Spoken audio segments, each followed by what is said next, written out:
के द्रव्यमान इकाई आयतन को घनत्व कहते हैं। अब घनत्व बराबर होता है ना, द्रव्यमान बटा आयतन। क्या होता है? हाँ, घनत्व बराबर क्या होता है? द्रव्यमान बटा आयतन। हो गया। अब घनत्व का ऐसे मात्रा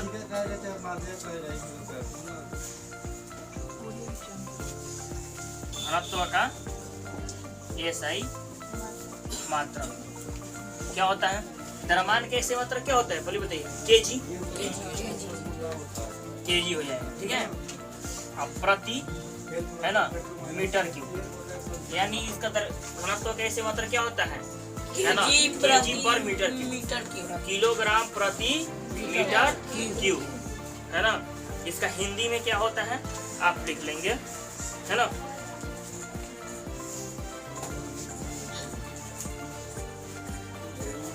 किलोग्राम प्रति, है ना, घन मीटर।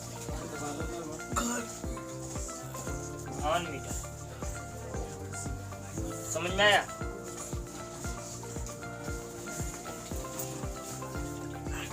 इसको हम लोग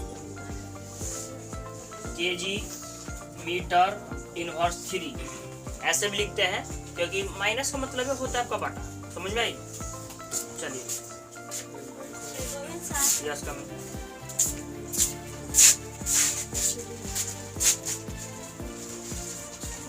दौड़ना किसे कहते लिखा है?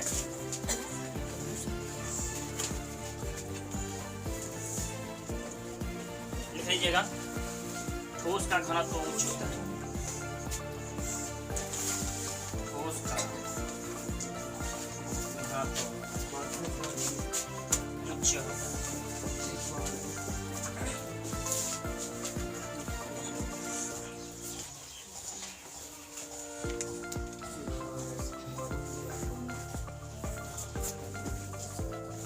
ऊर्ध्वपातन लिखवाए हैं। ऊर्ध्वपातन लिखिए।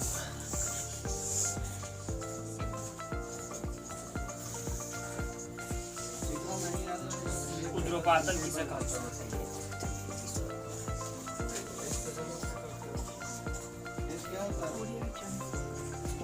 किसे कहते हैं?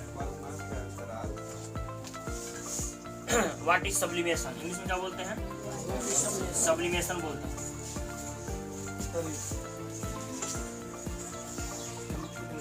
What is sublimation?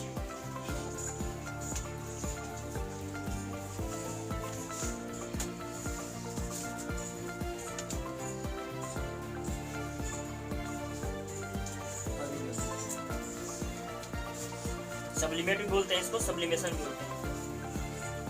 चलिए,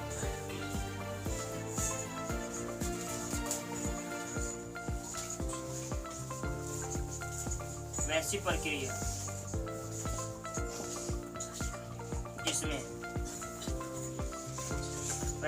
जिसमें ठोस को गर्म करने पर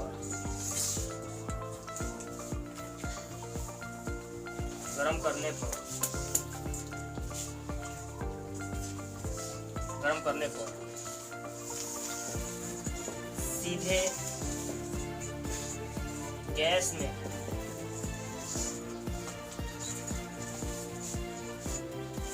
में बदल जाता है।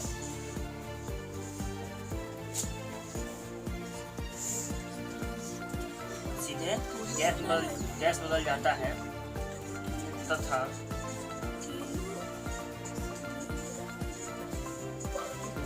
गैस को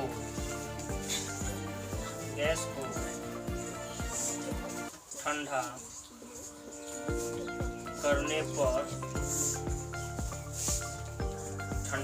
पर है ना सीधे ठोस में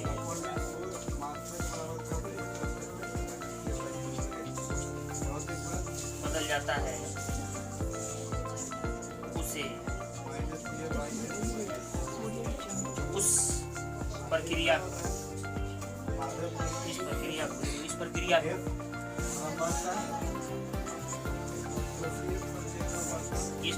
को क्या कहते हैं? ऊर्ध्वपातन कहते हैं। क्या कहते हैं? ऊर्ध्वपातन कहते हैं। समझ में आया? ऊर्ध्वपातन का मतलब क्या होता है कि आप किसी ठोस पदार्थ को गर्म कीजिएगा ना, तो बिना द्रव में बदले वो ठोस गैस बदल जाएगा, और फिर गैस को ठंडा कीजिएगा तो बिना द्रव में बदले वह ठोस बदल जाएगा। उसी प्रक्रिया क्या कहते हैं? ऊर्ध्वपातन कहते हैं। जैसे आपने देखा होगा कपूर जलाते हुए है ना, तो कपूर जलाइएगा तो कहाँ वो द्रव में बदलता है? नहीं ना बदलता है जी। समझ में आया? वो डायरेक्ट किसमें बदल जाता है? गैस, उड़ जाता है, कोई अवशेष भी नहीं प्राप्त होता है ना। तो उसे क्या बोलते हैं? कपूर हो गया, नवसादर हो गया, आयोडीन हो गया, ये सब जितने हैं ना, मोमबत्ती नहीं होगा। मोमबत्ती को जलाइएगा तो पहले पिघलेगा, देखिएगा मोमबत्ती पहले पिघलता है, द्रव में बदलता है, अब द्रव में बदल करके तब वो जलता है। अब ध्यान दीजिएगा मोमबत्ती को जलाते समय, ठीक है। ऊर्ध्वपातन का ना एग्जाम्पल है वैसे प्रक्रिया जिसमें ठोस को गर्म करने पर सीधे गैस में बदल जाता है तथा गैस को ठंडा करने पर सीधे ठोस में बदल जाता है। इस प्रक्रिया को क्या कहते हैं? ऊर्ध्वपातन कहते हैं, है ना। सिंपल सी परिभाषा इसका एक और परिभाषा लिखवाते हैं, है ना। वैसी प्रक्रिया जिसमें है ना ठोस गर्म करने पर सीधे गैस में बदल जाता है, उस प्रक्रिया क्या कहते हैं? है ना, आप ऊर्ध्वपातन कहते हैं। आप ऐसे एक परिभाषा इसका और हो सकता है, अथवा काफी और परिभाषा लिख सकते हैं, ये भी सही है, ठीक है। जैसे एग्जाम्पल लिख लीजिए। फॉर एग्जाम्पल क्या होगा? जैसे हो जाएगा, क्या हो जाएगा? कपूर। जैसे लिखिए कपूर, नवसादर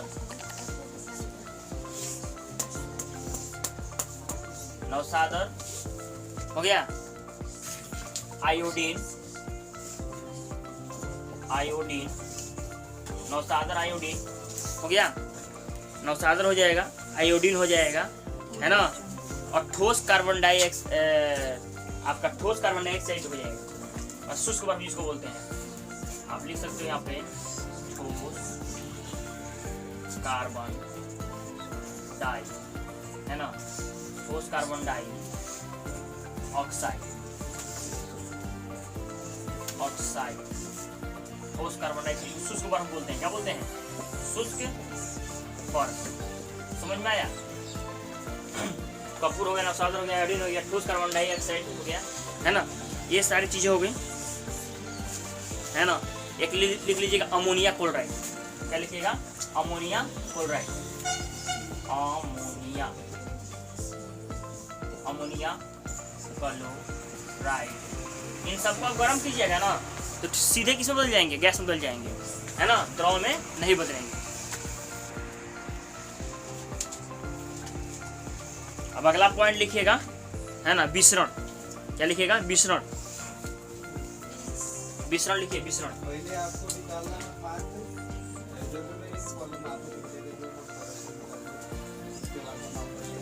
विसरण किसे कहते हैं?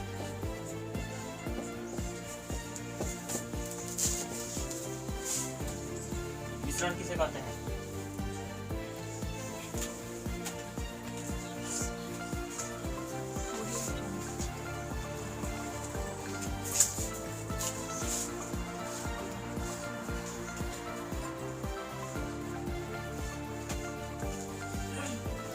चैप्टर का नाम लिख लीजिएगा, हमारे परिवेश का पदार्थ। क्या नाम है चैप्टर का? हमारे परिवेश का पदार्थ। मतलब जितने हमारे आसपास पदार्थ हैं उन्हीं के बारे में हम लोग इस चैप्टर में पढ़ने वाले हैं। और विसरण समझिए क्या है। देखिए विसरण मतलब क्या होता है कि जब हम आप कभी देखे हो किशमिश को फुलाते हुए, किशमिश फुलाते हो ना जी पानी में, तो क्या होता है किशमिश सूखा हुआ रहता है, लेकिन जैसे फुलाते हैं तो कुछ देर के बाद वो क्या हो जाता है, बड़ा बड़ा हो जाता है। जैसे चना फुलाते हो, चना सूखा हुआ रहता है, फिर कहाँ मतलब फिर बड़ा बड़ा हो जाता है। कहने का अर्थ यह होता है कि ऐसी प्रक्रिया होती है जिसमें उसके जो मतलब आवरण से कुछ पानी के कण उसके अंदर चले जाते हैं ना जी, और जा करके उसमें क्या करते हैं, उसके चारों तरफ भर जाते हैं, जिसकी वजह से उसमें बड़ा आकार हो जाता है, जिसको हम लोग फूलना बोले, फूल जाता है ना। तो सुनिएगा, वह प्रक्रिया जिसमें किसी द्रव्य कण, किसी पदार्थ के कण किसी अन्य पदार्थ में प्रवेश कर जाते हैं। ठीक है, पानी भी पदार्थ है, द्रव पदार्थ है, और किशमिश भी क्या एक पदार्थ है। तो वैसी प्रक्रिया इसमें किसी पदार्थ के कण किसी अन्य पदार्थ के, है ना, कण में चाहे किसी अन्य पदार्थ में प्रवेश कर जाते हैं, उसे क्या बोलते हैं, मिश्रण कहते हैं। याद हो गया। जैसे किशमिश का फूलना, किशमिश फुलाते हैं ना जी, तो कौन सी प्रक्रिया होगी, किशमिश जो होती है आप फुलाते हो पानी में, तो विसरण प्रक्रिया हो गई, विसरण हो गई, डिफ्यूजन। इंग्लिश में क्या बोलोगे, डिफ्यूजन। लिख लो इसको इंग्लिश में भी, व्हाट इज डिफ्यूजन, क्या लिखोगे, व्हाट इज डिफ्यूजन।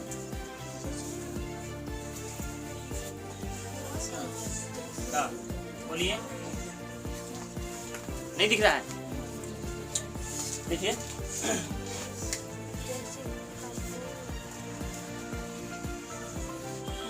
लिखिएगा,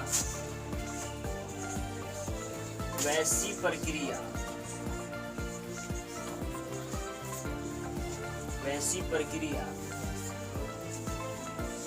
जिसमें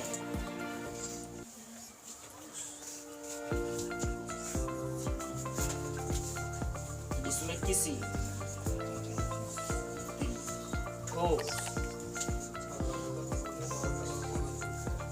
पदार्थ का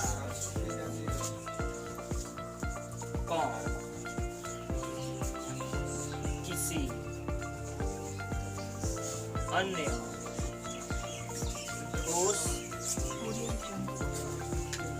अन्य ठोस पदार्थ की, किसी अन्य ठोस पदार्थ में प्रवेश, है ना, क्या होता है, प्रवेश करते हैं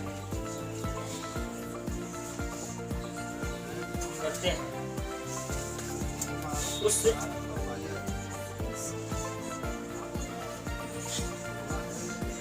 प्रक्रिया को मिश्रण कहते हैं। क्या कहते हैं, मिश्रण कहते हैं। और एग्जाम्पल में क्या लिखोगे, है ना, मिश्रण कहते हैं। जैसे में लिख लो, हाँ, जैसे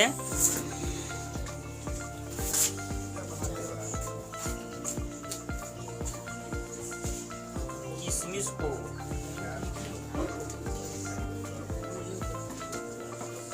पानी में, है ना,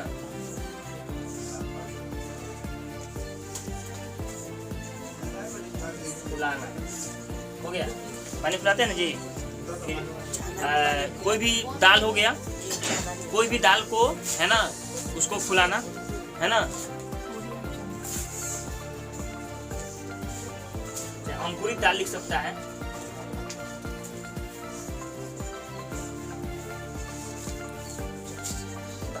अंकुरित दाल में सब आ जाएगा, जो भी फुलाया हुआ चीज रहता है, दाल इत्यादि कर दें। अब चलिए लिखिएगा, क्या लिखना है ना, अब लिखना है दौड़नाक। क्या लिखना है, दौड़नाक लिखना है। 4 नंबर लिखिएगा दौड़नाक। दौड़नाक किसे कहते हैं, सुन लीजिए, किसी ताप पर, है ना, ठोस पदार्थ को द्रव में बदलना दौड़ना। जैसे बर्फ जिस ताप पर आपका द्रव में बदल जाता है ना, उसे क्या बोलते हैं, दौड़नाक कहते हैं, है ना। दौड़नाक किसे कहते हैं, दौड़नाक किसे कहते हैं, इंग्लिश में लिखिएगा, व्हाट इज मिलिटिंग। दौड़नाक क्या बोलते हैं, melting point. What is melting point.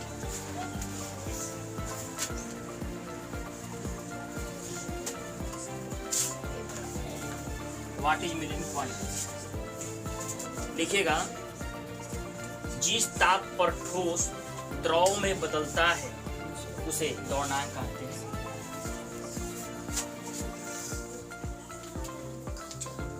अच्छा है, डायरेक्ट हो जा सकता है ना। ठोस का द्रव में बदलना द्रवणांक कहलाता है। जिस ताप पर है ना ठोस द्रव में बदलता है उसे उस पदार्थ का द्रवणांक कहते हैं। उस पदार्थ का द्रवणांक कहते हैं। क्या कहते हैं? द्रवणांक कहते हैं। जैसे में, आप जैसे में लिख लो, समझ में आया? जैसे बर्फ का द्रवणांक कितना होता है? जैसे बर्फ का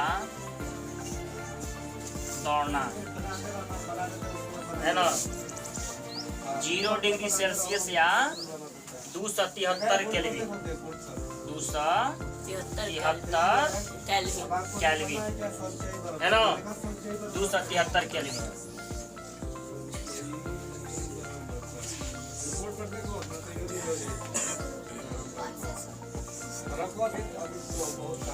हो गया। अब आप लिखिएगा,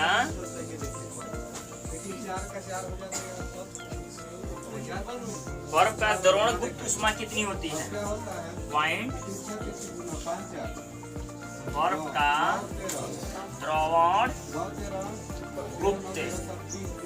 गुप्त ऊष्मा कितनी होती है? समझ में आ रहा है ना? कितनी होती है? आंसर लिखिएगा, कितनी होती है? 3 क्या लिखोगे? 3.347 गुणे 10 के पावर है ना 5। क्या लिखिएगा? 5 जूल पर केजी। 5 जूल पर केजी। समझ में आ गया?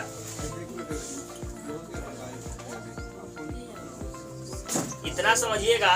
सुनिए ध्यान से, 1 केजी बर्फ को पिघलाने के लिए कितना ऊष्मा चाहिए? 3.347 × 10 के पावर 5 जूल पर केजी। मतलब 1 केजी बर्फ को पिघलाने के लिए कितना ऊष्मा चाहिए? इतना। हाँ, 3.4 जूल पर केजी। राइट, समझ में आ गया?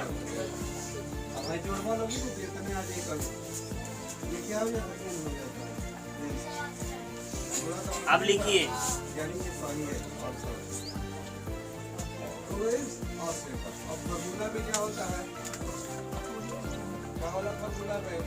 अब लिखिए क्वथनांक।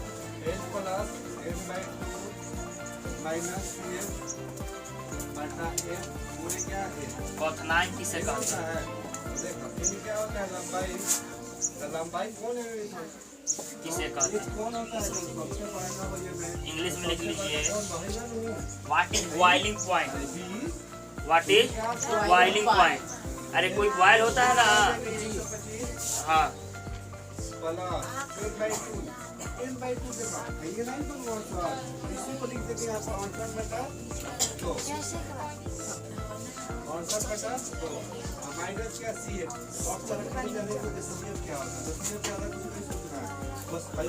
What is boiling point? जिस ताप पर द्रव उबलना प्रारंभ करता है उसे क्या कहते हैं? है ना, क्वथनांक कहते हैं।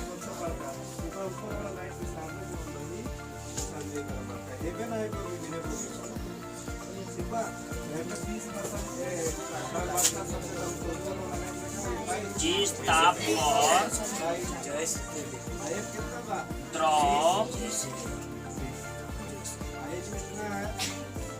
द्रव उबलना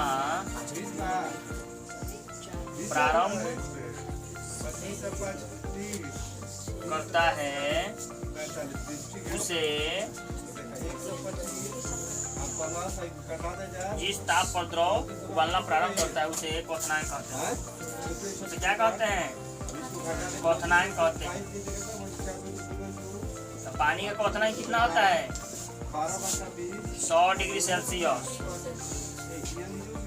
373 केल्विन, याद रखिएगा। जैसे पानी का क्वथनांक, पानी कितने ताप पर उबलता है जी? कितने डिग्री पर? 100 डिग्री सेल्सियस 100 डिग्री सेल्सियस या 373 केल्विन। समझ में आया? 373 केल्विन।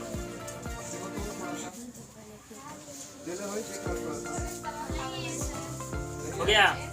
अब यहाँ तक आप नोट कर लीजिए अच्छा से। कौन बोलिए? 5 नंबर के ऊपर ये बर्फ का द्रवण गुप्त उष्मा कितनी होती है? द्रवण गुप्त उष्मा कितनी होती है? अब लिखिए, है ना? अब लिखना है आपको वाष्पन। हाँ, वाष्प। पहले लिख लीजिए हिमांक किसे कहते हैं? किसे? हिमांक।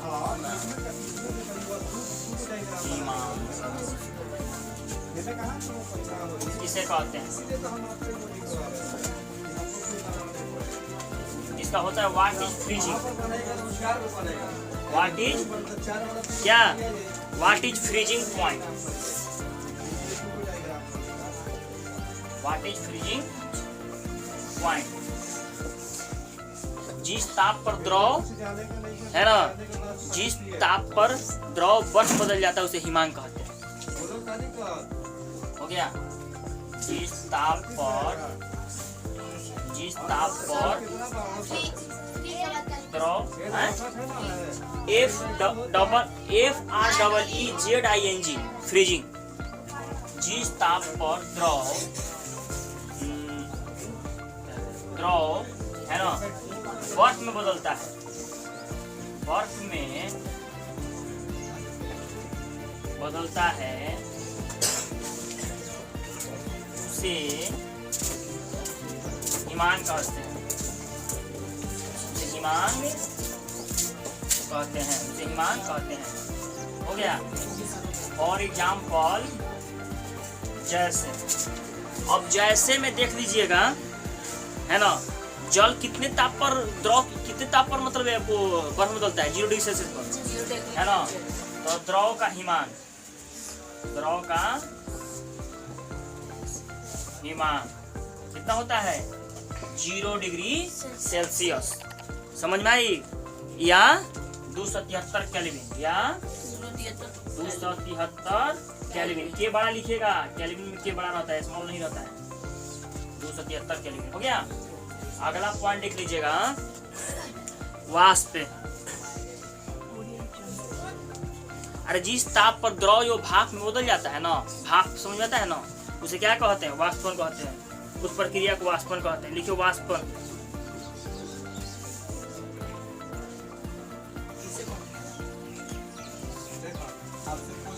देखिए वाष्पन किसे कहते हैं?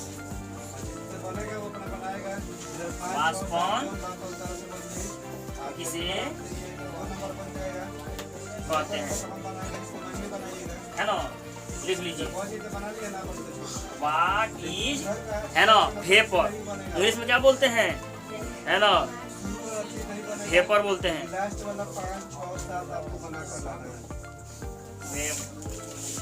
EVA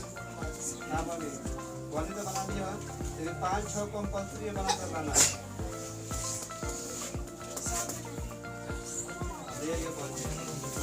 इसको वाष्प लिखना है ना, तो इसको लिखने का लिखिएगा वेपोरेशन। EVA P लिख लीजिएगा, PORATION। व्हाट इज, है ना, वेपोरेशन। ये साइलेंट हो जाता है। लिखिएगा जिस ताप पर द्रव, है ना, वाष्प गैस में बदलता है। समझ में आया? बनाओ उसको। लिखेगा जिस ताप पर द्रव हाँ जिस ताप पर द्रव है ना भाप में बदलता है। जिस ताप पर द्रव भाप में बदलता है उसे उस प्रक्रिया को क्या कहते हैं? उसे उस प्रक्रिया को वाष्पन कहते हैं। जिस ताप पर द्रव भाप में बदलता है उसे उस प्रक्रिया को वाष्पन कहते हैं, है ना।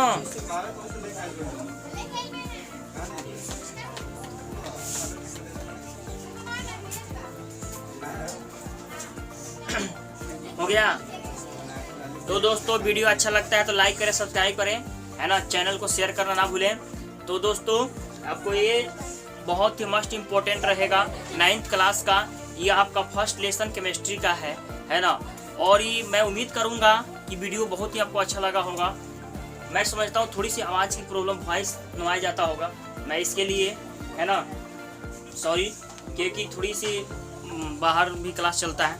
तो दोस्तों है ना, आप देखिए अगर कहीं भी आपको प्रॉब्लम होता है तो कमेंट बॉक्स में ज़रूर बताइएगा, है ना। तो दोस्तों मिलते हैं छोटे से ब्रेक के बाद नेक्स्ट वीडियो में। तब तक जय हिंद, जय भारत।